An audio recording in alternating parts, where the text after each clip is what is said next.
peperangan yang terakhir Nabi sebelum beliau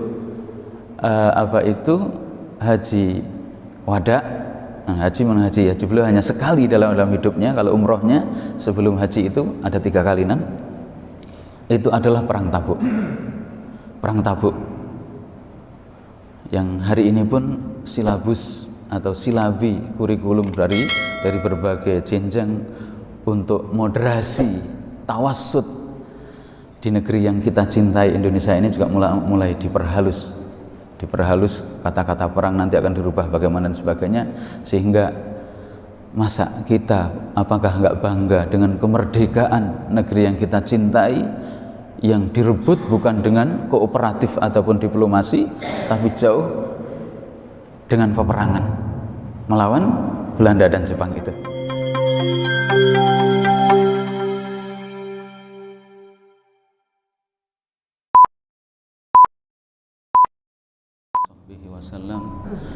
Assalamualaikum warahmatullahi wabarakatuh.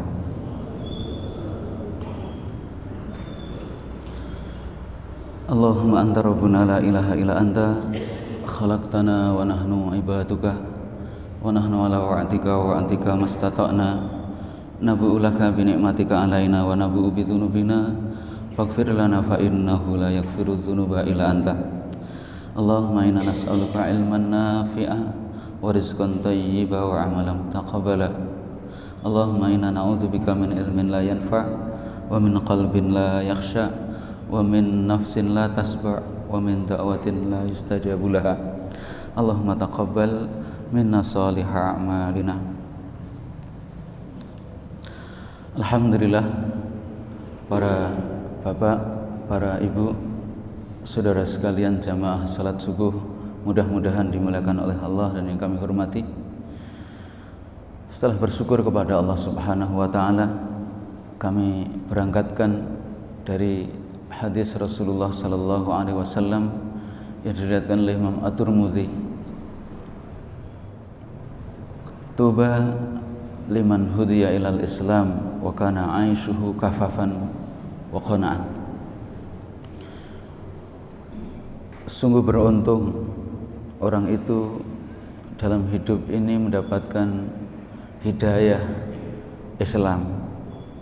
Hidayah Islam itu maksudnya dimudahkan oleh Allah hatinya, dibimbing oleh Allah hatinya untuk mudah kecintaan belajar Islam, kecintaan untuk tingkatan setelah belajar dia amalkan Islam, setelah diamalkan kecintaan dalam hidup untuk berbuat, bersumbangsih, berkontribusi untuk kejayaan Islam.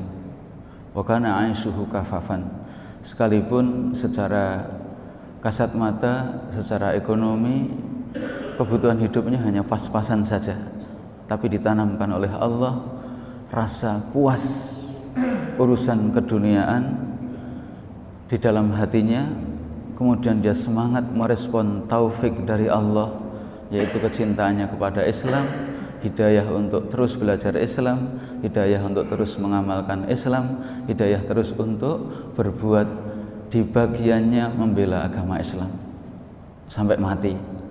Nah, itu kita cemburu kepada orang-orang yang dipilih oleh Allah, takdir sebagaimana yang pekan-pekan ini ya, orang yang jadi Stephen siapa itu, yang akhir hidupnya wala tamutunna illa wa antum muslimun, walaupun rekam jejak dari kecilnya benar-benar dikader di Ambarawa, di gereja, dipondokkan di gereja, hingga akhirnya jadi pendeta. Seperti itu maksud kami, kita cemburu walaupun panjang perjalanan hidupnya di atas kekafiran, tapi titik menuju akhir perpindahan dia di alam dunia kepada alam kubur itu dipilih oleh Allah berbelok mendapatkan tuba liman hudiya ilal Islam. Sungguh untung orang itu hatinya dibimbing oleh Allah dapat hidayah, seneng Islam. Hanya iseng lihat habis membaptis dari katedral, nyebrang jalan menuju masjid yang seberangnya. Hal-hal seperti itu artinya menjadikan ruhaniyah kita ketir-ketir, sementara kita belum jelas akhir kehidupan kita. Nah, begitulah para bapak, kalau menghayati hadis tadi, itu nikmat yang sangat terbesar, hingga Nabi pun membimbing pada kita tidak pernah Nabi itu mengkaitkan doa kalau musibah, wala taj'al musibatana fi dinina, ditambang wa dunyana. Jangan sampai, tapi doanya yang belum minta, doa yang panjang itu potongannya wala taj'al musibatana, jangan sampai musibah itu menimpa musibah agama, musibah iman. Itu musibah yang terbesar. Di situ karena berhenti wala taj'al musibatana fi dinina. Jangan kau timpakan musibah itu ya Allah padaku, musibah yang berkaitan menimpa din, menimpa iman. Bukan wa dunyana. Dunia tidak. Kalau kaitan menimpa musibah, kaitan menimpa dunia, itu di sisi Allah ataupun bagi paradigma pahaman menurut ahlul iman sangat remeh. Dia di atas keimanan, betapa bahagianya. Kenikmatan di alam kubur itu jauh lebih dahsyat, lebih indah dan lebih nikmat daripada nikmat dunia. Kenikmatan di alam akhirat nanti jauh lebih nikmat dan lebih dahsyat nikmatnya daripada kenikmatan alam dunia, kenikmatan alam kubur. Proses. Artinya bagaimana ketika gelapnya di alam kandungan, lepas dari alam kandungan di alam dunia begitu, begini. Nanti jauh proses itu alam kubur, alam akhirat bagi ahlul iman jauh lebih nikmat, lebih sempurna. Allah berikan kenikmatan itu daripada kenikmatan nikmatnya dunia, lebih rendah dari nikmat kubur. Nikmat kubur lebih mulia dari nikmat dunia, tapi nanti nikmat akhirat itu jauh kenikmatannya lebih sempurna daripada kenikmatan yang ada di alam kubur. Menghadirkan penghayatan itu, terus siap seperti itu, sewaktu-waktu kita semua adalah jenazah yang ditunda. Nah begitu, untuk merespon realita itu kadang ingat hadis seperti itu. Makanya para bapak, kalau melihat dari sisi ini, artinya tadi kalau rekam jejak orang Tionghoa, Coach Stephen yang jadi pendeta, terus ya saya melihat dari sisi lingkungannya, punya teman Islam, terus habis membaptis hari-harinya dinas di gereja seperti itu, nyebrang ke Masjid Istiqlal, iseng-iseng sholat dan sebagainya. Itu maksud kami, kalau dihubungkan dengan ayat juga, itu betapa pentingnya milieu, lingkungan, pertemanan, dan kebiasaan.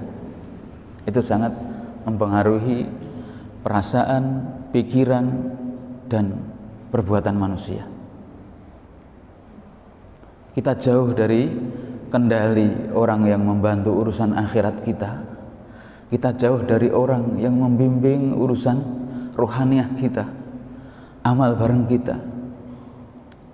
Mereka semuanya satu persatu dipanggil oleh Allah. Ada satu persatu dijauhkan dari umat Islam, dibuat garis demarkasi, garis pemisah dari umat Islam dengan dijerat pasar teroris ini, berpuluh-puluh tahun mendekam di penjara. Serasa hidup ini hampa kalau tidak punya lingkungan yang membantu urusan akhirat kita. Jangan bisa renungkan kisah itu. Surat At-Taubah itu kan surah Al-Qital, tapi ada potongan kisah yang terus dari sudut ini, sudut pentingnya lingkungan, suasana, itu membolak-balikkan hati kita.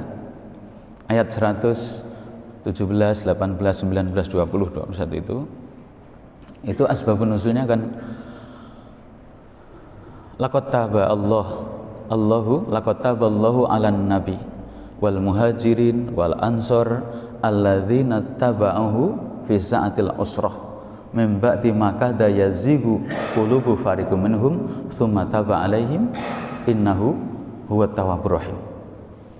Wa 'ala tsalasati alladzina khulifu hatta idza daqat alaihimul ardu bima rahubat wa daqat alaihim anfusuhum wa dhannu alla malja'a minallahi illa ilaihi summa taba ilaihi liyatubu innallaha huwa tawwabur rahim. Baru ya ayyuhalladzina amanu, perintah takwa, kemudian berteman, nyari teman yang jujur, teman yang baik itu kayak apa. Itu asbab nuzulnya 3 orang peperangan yang terakhir Nabi sebelum beliau haji wada. Haji beliau hanya sekali dalam hidupnya. Kalau umrohnya sebelum haji itu ada 3 kalinan. Itu adalah perang Tabuk. Perang Tabuk yang hari ini pun silabus atau silabi kurikulum dari berbagai jenjang untuk moderasi tawassut di negeri yang kita cintai Indonesia ini juga mulai diperhalus kata-kata perang nanti akan dirubah bagaimana dan sebagainya, sehingga masa kita apakah enggak bangga dengan kemerdekaan negeri yang kita cintai yang direbut bukan dengan kooperatif ataupun diplomasi, tapi jauh dengan peperangan melawan Belanda dan Jepang itu. Apalagi negara-negara besar, kita melihat sendiri. Jadi istilah perang pun mau diperhalus nanti, kata-kata jihad mau diperhalus dalam penafsiran Indonesia. Itu program orang-orang PKI, orang-orang kafir. Bahasanya moderasi, biar dibuat lebih moderat, tawasud, pertengahan. Dianggap orang nanti itu kalau Islam yang rahmatan lil alamin itu, kamu umat Islam ditempeleng pipi kamu yang kanan, diam saja, malah berikan pipi kamu yang kiri biar ditempeleng lagi. Itu dianggap umat Islam yang rahmatan lil alamin. Ketika umat Islam ada kecemburuan, ada harga dirinya membela Islamnya, membela saudaranya yang dibunuh juga, itu menurut dunia adalah teroris. Maka rangkaian dari istilah kata itu pun hari ini moderasi, tawassut di Indonesia sudah mulai digerakkan untuk penafsiran dari tahun 1972 terjemahan Departemen Agama sampai hari ini mungkin 2018. Lihat, kata-kata itu diperhalus hingga akhirnya nanti dalam sejarah pun kita tidak mengenal. Apakah begitu coba? Negara yang besar justru bangga mempertahankan kejayaannya dengan perang, dan kasat mata pun kita bisa melihat bagaimana gagahnya Zelensky, maksud kami, tetap mempertahankan tanah tumpah darahnya dari agresor Rusia. Nah, itu mau dihapus. Sementara kejayaan Islam tidak lepas dari itu, tapi bukan berarti kita seperti barbar. Indah. Nah, inilah yang dipotong oleh musuh Allah. Hikmah syariat di dalam Islam ini dipotong dengan muara hukumnya. Memotong muara hukum dengan hikmah yang terkandung di dalam setiap syariat-syariat Islam itu, termasuk syariat perang ini, seolah-olah seperti itu. Nah, begitulah hari ini ya Allah, kita mohon pada Allah ditampakkan yang benar itu tampak dan kita bisa mengikuti, sebagaimana kebatilan benar-benar batil ditampakkan kita bisa menjauhinya. Syubhat kabutnya sangat pekat sekali. Nah, di situ para bapak, para ibu, dari sisi kami pentingnya milieu tadi. Kalau kembali kepada sejarah, Nabi perang yang terakhir setelah Fathu Makkah tidak sampai 1 tahun, nggak sampai 1 tahun, melihat gelagat Romawi yang akan mencerobohi satu-satunya adidaya yang saat itu belum takluk dan tunduk kepada Islam. Kemudian demi menjaga stabilitasnya Madinah, maka Nabi SAW sampai memerintahkan para sahabat untuk mengumpulkan modal, bekal, mari kita songsong niat jahat dan gelagatnya Romawi yang akan mencerobohi, yang akan memasuki dan memorak-porandakan Madinah. Kita dahulukan khairud difa al-hujum, sebaik-baik orang membela diri itu ya melawan, jangan mundur terus sampai di pojok ring. sebaik-baik mempertahankan diri itu melawan. Nah, itu prinsip daripada sebuah pertarungan. Akhirnya Nabi dalam kondisi belum sampai 1 tahun Fathu Makkah, kemudian dalam suasana yang sangat-sangat panas sekali, sangat panas yang panjang, panas Madinah itu ekstrim sekali suhu Madinah panasnya. Itu Nabi perintahkan para sahabat untuk mengumpulkan biaya, mengumpulkan apa adanya yang dimiliki, asetnya sebagai modal untuk berangkat perang. Kita bisa membayangkan hari keberapa ini peperangan Ukraina dan Rusia itu memakan harta yang sangat besar. Sama, saat itu tidak bisa diprediksi, tidak hanya sekali kemudian pulang, kan tidak, safarnya mungkin sekian bulan, kemudian dalam pertarungan itu sekian bulan, apalagi dari masa masih sistem kolosal. Akhirnya para sahabat merespon di musim-musim yang sangat panas sekali, kecenderungan manusia untuk banyak tinggal di tempat. Kemudian kalau dari sisi pertanian Madinah, perkebunan itu masa-masa mau panen. Namun Nabi merintahkan, mari kita berangkat, kita song-song Romawi daripada mereka mendahului dan mencerobohi kita yang ada di Madinah. Maka disebut fisa'atil usroh. Laqad taballahu 'alan nabi wal muhajirin wal ansor alladzina taba'uhu fi sa'atil usrah, di saat atau waktu-waktu yang usrah, yang sangat sempit, sangat susah, musim panas yang sangat dahsyat, naluri orang nggak mau pengen keluar dari tempat rumahnya, kemudian mereka yang berkebun cenderung untuk tinggal di perkebunannya, nunggu sebentar lagi itu musim panen buah-buahannya itu. Diperintahkan untuk berangkat keluar,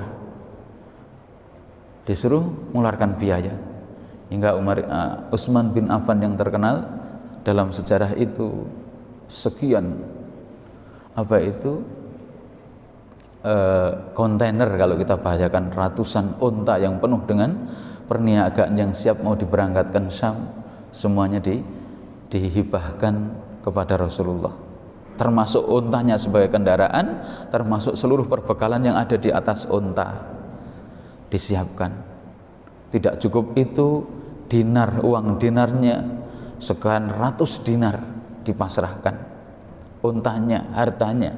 Abu Bakar begitu, Umar ibn al-Khattab begitu, para sahabat-sahabat yang lain semuanya merespon. Yang punya kurma, hanya kurma dipasrahkan kepada Rasulullah, sekian butir kurma. Sampai yang mereka tidak punya sesuatu menghadap Nabi, ya Rasulullah, kami tidak punya apa-apa, tolong tetap kami diajak berangkat. Nabi pun menjawab, aku tidak bisa mengajak kamu karena aku juga tidak punya apa-apa. Pulang nangis, bayangkan, yang terbalik hari ini, pulang dalam keadaan khazanan, dia dalam sedih, air matanya bercucuran, gegara, tidak bisa berangkat mendampingi Rasulullah SAW karena tidak punya bekal, hanya punya semangat. Akhirnya Nabi nggak bisa membawa, karena fi sa'atil usrah, masa-masa yang sangat-sangat panas sekali, butuh bekal yang sangat dahsyat, karena tidak hanya sehari dua hari, dalam perjalanan mesti ada satu unta yang harus disembelih, dimakan bareng-bareng, dan itu tidak hanya sehari dua hari. Nah, begitulah zaman itu. Takdirnya dalam ayat itu, wa ala thalatsatil ladzina khulifu, sebuah mengumpulkan dana, semuanya dikumpulkan, semuanya dimobilisasi untuk mengeluarkan dana jihad, kemudian berangkat, diperintahkan untuk berangkat. Lagi-lagi lingkungan, pergaulan, suasana itu sangat membuat bolak-balikkan hati seseorang. Makanya ini para bapak, para ibu, Imam Ibnul Qayyim itu begini, kilatan atau goresan hati, kilatan hati yang pertama itu yang paling berat. Kalau kita tidak mewaspadainya, nanti akan ditarik kepada kilatan yang kedua. Kilatan kedua, begitu kilatan pertama kita sudah jebol, sudah kita akan ditarik terus kepada perkara yang dimau oleh setan. Lintasan hati, kilatan hati, ini kan ada. Nggak usah jamaah sajalah, sholat di rumah, misalkan gitu. Begitu goresan hati itu tidak direspon, diabaikan, maka akan ditarik pada suasana yang kedua yang nanti meruntuhkan iman kita. Maka Imam Ibnul Qayyim menyebutnya bisikan atau goresan atau kilatan hati yang pertama itu kalau kita tidak mewaspadainya, nanti akan jatuh, akan ditarik-tarik pada perkara yang lebih dahsyat, ikuti apa maunya musuh kita. Dan itu terus, sementara kita tidak mengetahui. Itulah maksud kami beratnya. Kita ini menghadap Allah ibaratnya naik kendaraan itu. Naik kendaraan, kita lengah, di depan ada mobil, ada sepeda motor, belum kadang aspalnya jeglongan samping kita. Sudah, kalau kita tidak mewaspadai terus dari depan, belakang, samping kiri, samping kanan, setan akan mengendus kelemahan kita. Na'udzubillah min dzalik. Lah suasana seperti itu, orang-orang munafik Madinah jelas sampai puluhan, 80 lebih, ada ratusan orang munafiknya. Orang Yahudi jelas, orang munafik yang ada, karena munafik itu adanya di Madinah. Kalau di Mekah tidak ada munafik, yang ada malah menyembunyikan iman tapi menampakkan kekafiran karena terpaksa. Tapi di Madinah disitulah muncul kemunafikan. Akhirnya 3 orang itu ditakdirkan oleh Allah mengulur-ulur, nanti dulu, waktu mengumpulkan biaya untuk berangkat dia tidak berkontribusi, nanti dulu, saufa, nanti dulu. Nabi berangkat lewat 1 hari, nanti akan saya ngejar besok berangkat. Hingga berhari-hari sampai Tabuk. Di sana begitu terdengar oleh Romawi, jadi perang informasi itu, Romawi pun ketakutan begitu banyaknya musuh Allah, hingga akhirnya dia tidak berani menghadapi Rasulullah SAW dan sahabatnya. Pulang juga makan waktu bulanan, berhari-hari. Itu nggak berangkat sampai Nabi datang. Sudah, akhirnya puluhan orang munafik, dan ini ada 3 orang yang masyhur tercecer gegara suasana yang sangat panas, males untuk keluar rumah. Dan bisa bayangkanlah ekstrimnya suhu Madinah yang seperti itu. Bibir pecah-pecah, bisa mimisen, kaki kita bisa bengkak dan pecah karena saking dinginnya suasana. Begitu keluar ya panasnya seperti itu. Akhirnya suasana itu mempengaruhi hati dia. Namanya lemah iman itu kan naik turun. Semuanya beralasan, satu persatu beralasan agar tidak dihukum oleh Nabi. Tapi 3 orang ini, maksud kami, dari sisi suasana lingkungan mempengaruhi dia, tapi masih punya iman, dipilih oleh Allah, mendapat taufik. Ya Rasulullah, kami kalau berhadapan dengan selain Engkau bisa bersilat lidah, berdiplomasi, sehingga kemudian akan memenangkan pembicaraan ini dan akan selamat dari apa yang Engkau sanksikan. Tapi berhadapan dengan Engkau, kami tidak ada alasan sama sekali ya Rasulullah. Kami terlambat tidak ikut bergabung dengan Paduka, mendampingi Paduka dalam perjalanan menuju Tabuk untuk menghadapi orang Romawi. Itu tidak ada alasan sama sekali. Sudah, lah ini yang benar. Akhirnya oleh Nabi, ini yang jujur. Ini orang itu, ada 3 orang yang dia tulus mengakui kesalahannya, tidak mencari-cari alasan. Ka'ab bin Malik, terus Umayyah bin Murarah, kemudian satu lagi, 2 orang, 2 itu orang-orang yang sudah sepuh, satunya masih pemuda itu. Nah, maksud kami para bapak, milieu lingkungan yang seperti itu mempengaruhi kita. Itu sahabat loh, Nabi masih di samping beliau. Kami melihat dari sisi suasana lingkungan, pertemanan, pergaulan, apa yang dicermati, dilihat itu mempengaruhi. Makanya kami potong dari sini kisah itu, dia sampai tercecer itu karena itu tadi, suasana lingkungan itu benar-benar saatil usroh, hari-hari yang penuh kesulitan karena panas yang sangat dahsyat, sampai tidak mendampingi Nabi, tidak ikut diperintah. Kalau Nabi sampai tidak ikut, terulur-ulur diganggu oleh setan tadi. Makanya dalam hadis ini makanya pentingnya pertemanan itu dalam hadis ma ba'atsan nabiyyu illa ru'atil ghanam. Tidaklah setiap nabi dan rasul itu diutus oleh Allah jadi nabi dan rasul kecuali rekam jejak sebelum jadi nabi dan rasul pasti mengembala kambing. Kenapa tidak menggembala unta? Nah, di sana dalam syarah hadis itu ma ba'atsan nabiyyun illa ru'atil ghanam. Tidaklah setiap nabi dan rasul diutus kecuali rekam jejak sebelum jadi nabi dan jadi rasul itu pasti ru'atil ghanam. Dia mengembala kambing. Tajriban, latihan mengelola makhluk Allah. Mengelola kambing tidak hanya 1-2, tapi ratusan kambing dengan lihat itu dikelola. Kenapa tidak mengelola unta? Karena penggembala kambing yang hari-harinya bermuamalah dengan kambing itu punya akhlak terpengaruhi oleh kambing, tidak ada sifat sombong. Itu tidak ada sifat sombong. Sementara dalam syarah hadis itu ketika orang itu yang dikendalikan adalah unta yang sifatnya sangat cengkal, diatur itu menumbuhkan sifat karakter juga. Dia harus bertindak tegas dan keras terhadap unta yang cengkal tadi, unta yang sulit diatur. Jadi sampai hewan pun mempengaruhi pengembalangannya. Tempat, suasana, keadaan mempengaruhi. Sebagaimana dalam hadis yang masyhur di zaman Bani Israel, orang yang sudah sampai membunuh 99 orang pengen bertaubat, dijawab oleh orang yang bodoh, tidak paham, wah kamu tidak akan diterima taubatnya, dibunuhlah segenap 100 orang. Akhirnya bertanya kepada orang yang alim, bisa, Allah Maha Pengampun, tapi syaratnya kamu harus taubatnya pergi dari tempat tinggal kamu ini, biar rekam jejak kamu dan kebiasaan kamu itu terlupakan, bergabung dengan lingkungan yang baik. Akhirnya dia pergi pada lingkungan yang baik, belum sampai yang dituju, mati.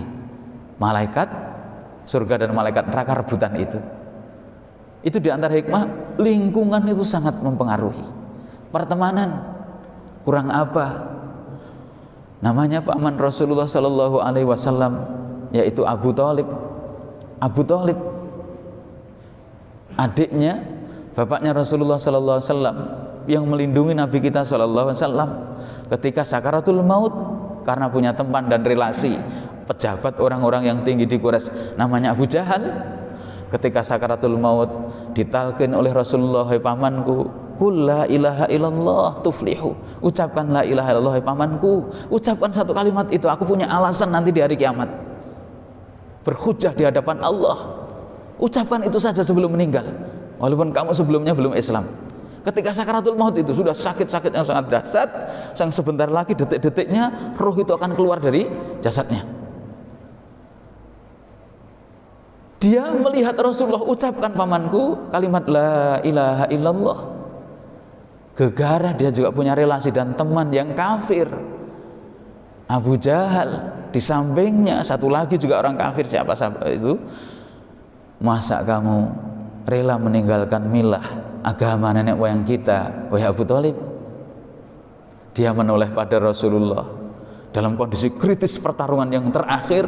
Dia menoleh kepada Abu Jahal, masa kamu akan mengucapkan la ilallah, berarti tanda ikrar kamu telah meninggalkan bapak, agama bapak, datuk-datuk kita yang selama ini kita bela dan kita perjuangkan. Sudah. Karena Abu Jahal membisikkan seperti itu, keberpihakannya ditakdirkan oleh Allah tetap kepada teman Abu Jahal, walaupun hari-harinya membela Rasulullah. Di akhir hidupnya, coba, teman yang jelek, relasi yang kurang bagus, di akhir hidupnya ketemu, dan saat sakaratul maut sudah la dunya walal akhirah, di dunia sudah dia sakaratul maut seperti itu, kemudian kembalinya ke alam kubur, pintu gerbang akhiratnya benar-benar celaka. Itu maksud kami, ngerinya pertemanan, suasana lingkungan, kemudian keadaan sangat pengaruhnya besar terhadap hati iman seseorang. Makanya di ayat itu tadi setelah suasana itu, maksud kami melihat dari sisi sahabat saja Nabi merintahkan seperti itu karena lemah iman dan suasananya memang mendukung untuk tidak berangkat. Berhubung dia masih punya sifat kejujuran dan ini yang benar, akhirnya kan dihukum sampai tidak hanya 1 bulan, tidak hanya 40 hari, sampai 50 hari 50 malam diboikot. Tidak boleh diajak bicara oleh seluruh masyarakat, diboikot. Bahkan hari ke-10 terakhir, hari 40 sampai ke-50 itu suruh pulangkan istrinya itu, suruh pulang, kembalikan kepada orang tuanya. Nah dari situ baru nanti kisah itu ada perintah siapa toh sebenarnya ittaqullah wa kunu ma'as-shadiqin itu. Hendaklah kamu bertakwa kepada Allah. Sebenarnya takwa kan sudah cukup, namanya takwa itu bekal, seluruh bekal. Tapi masih diperintahkan wa kunu ma'as-shadiqin. Bertemanlah dengan orang-orang yang jujur, orang-orang yang baik. Siapa orang-orang yang baik itu? Allah rinci, yang itu bil ma'thur oleh Al-Quran, ditafsirkan oleh Al-Quran lagi, ada di dalam surah Al-Baqarah 177, ada di dalam surah Al-Hasr ayat 8, ada di dalam surah Al-Hujurat ayat 15. Innama, hakikat iman yang sebenarnya itu al-mu'minun, mukmin yang tanpa ragu terhadap keimanan dia. Terus wajahatu fisabilillahi bi amalikum wa anfusikum ulaika humus shadiqun. Itu orang yang benar, itu orang yang jujur, yang kamu bertemanlah dalam hidup ini. Orang-orang yang jujur itu diindikasikan seluruh ayat yang menafsirkan At-Taubah 119 itu ya orang yang mesti punya jiwa pembelaan kepada Islam yang hari ini disebut teroris, gitu loh bahasa kasarnya. Seluruh 3 ayat itu indikasinya semuanya adalah mujahidin. Mereka punya roh pengen bela Islam di bagiannya itu. Nah itulah yang hari ini pertarungan yang sangat-sangat mau dihabisi roh ini oleh musuh Allah, sangat rakus sekali. Wa ma naqamu minhum illa ayyuminu billahil azizil hamid. Mereka itu akan nuqman, akan menyiksa, akan menangkap dan akan menghabisi umat Islam gegara dia imannya kepada Islam, memegang Islamnya kuat. Itu saja. Jadi sangat aneh, maka sigohnya wa ma naqamu. Alangkah menakjubkan orang kafir itu. Tidaklah mereka itu menyiksa orang-orang muslim karena keislamannya. Orang yang yakin benar terhadap Islam, itulah yang dibidik, itulah mereka nanti yang akan dibuat garis demarkasi, dijauhkan dari umat Islam. Ini akan menghambat masa depan, akan menghalangi program-program mereka pengen menguasai dunia ini seumur hidup dia. Nah ini para bapak titik masalahnya yang masing-masing kita, mari keberpihakan hati kita, keberpihakan saja, kemudian ikhtiar kita mohon pada Allah, jangan sampai dilepaskan kekuatan keimanan kepada keislaman kita yang ini modal pokok dunia akhirat kita yang pengen direbut oleh musuh Allah. Direbut, dia benci benar kalau orang Islam yakin terhadap Islamnya itu. Maka ayatnya kan sigohnya ta'ajub itu heran, wa ma naqamu minhum illa an yu'minu billahil azizil hamid. Tidaklah mereka menyiksa, menangkap, memenjarakan, bahkan diekstradisi dan hukum bunuh kecuali karena mereka Islam benar. Sulit untuk ditaklukkan hari ini begitu. Dan itulah indikasi dalam ayat At-Taubah tadi, kamu loh takwalah kepada Allah dan bertemanlah dengan orang yang benar. Itu orang-orang yang seperti itu, orang yang seperti itu, iman yang hakikinya seperti itu. Nah begitu, ini makanya maksud kami yang paling akhir, karena sudah masuk waktu syuruk, agar kita sempurna menunggu waktu syuruknya nanti sholat. Jenengan coba kalau anda menghayati, ada hadis maksud kami, kalau akhir dari surat Zahrawain, surah Ali Imran itu, ya ayyuhalladzina amanu sabiru wa sabiru wa rabitu wattaqullaha la'allakum tuflihun. Wahai orang yang beriman, agar kamu itu tuflihun, sukses dan beruntung benar itu, sabarlah dalam Islam. Isbiru, sabar mengelola diri kamu melawan nafsu ini, syahwat ini, syahwat, pengen urusan dunia dan pernak-perniknya, kan isbiru wasobiru tafa'ala al-musyarakah bainal isnain. Sabar dituruh wasobiru, sabarlah diri kamu melawan hawa nafsu sendiri, tidak ada sparringnya, tapi wasobiru itu bersabarlah, musabarah itu al-musyarakah bainal isnain, dua orang. Sabar terhadap apa? Sabar terhadap mungkin orang yang mencaci maki, orang yang mengintai, orang yang akan menangkap, orang yang akan menjarakan, orang yang iri dan hasud, ataupun orang yang mereka tidak sewang pada keislaman kamu. Kalau kamu sudah seperti Islam, ada orang yang mereka hasad dan iri. Atau sabar terhadap orang mereka yang menghadang Islam, kita tetap istiqomah di atas Islaman kita. Bahkan perintah warabi itu ribat. Dan ini maksud kami, kita kan jarang menghargai. Bisa sholat seperti ini, pakai sarung dengan sempurna, waktu syuruk. Mereka bayangkan coba, ibadah bisa umroh seperti itu dengan sempurna, haji seperti itu dengan sempurna, sebenarnya tidak menghargai. Dalam konteks misalkan kita Indonesia, betapa prajurit-prajurit negeri yang kita cintai Indonesia ini, baik angkatan laut, angkatan udara, angkatan darat, di wilayah perbatasan negeri yang kita cintai, menjaga Indonesia, kan tidak pernah menghargai seperti itu. Secara global kita bisa umroh, kita bisa haji, ibadah seperti itu, bisa khusyuk dan nangis.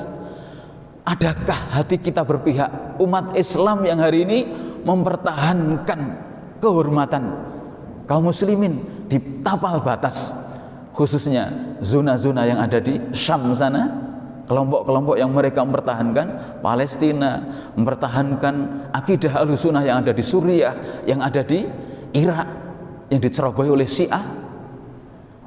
Itu jasa-jasa kaum muslimin yang di garda depan dalam konteks dunia atau dalam konteks lokal kita Indonesia. Kita kurang menghargai para prajurit dan tentara, baik angkatan laut, angkatan udara, angkatan daratnya, di tapal batas negeri yang kita cintai.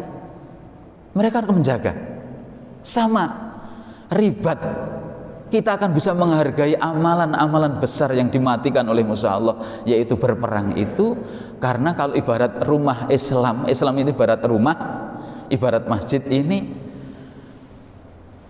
amar ma'ruf nahi mungkar, ada hukum dan larangan. Bahkan yang paling tinggi adalah jihad, perang itu ibarat itu atap yang paling tinggi itu. Kita bisa sholat seperti ini, bisa tidak kepanasan, tidak kehujanan, karena dilindungi oleh itu. Itu ciri-cirinya. Kita berteman tadi, yang ini dimatikan oleh musuh Allah. Ruh ini dimatikan, baru ruh saja, agar mati hingga akhirnya ya umat Islam selamanya akan menjadi objek penderita. Begitu dia mau bergerak untuk melawan, sudah inilah ideologi yang dimainkan oleh musuh Allah agar kejayaan Islam itu tertunda. Padahal hari esok adalah untuk Islam. Yakinlah hari esok untuk Islam.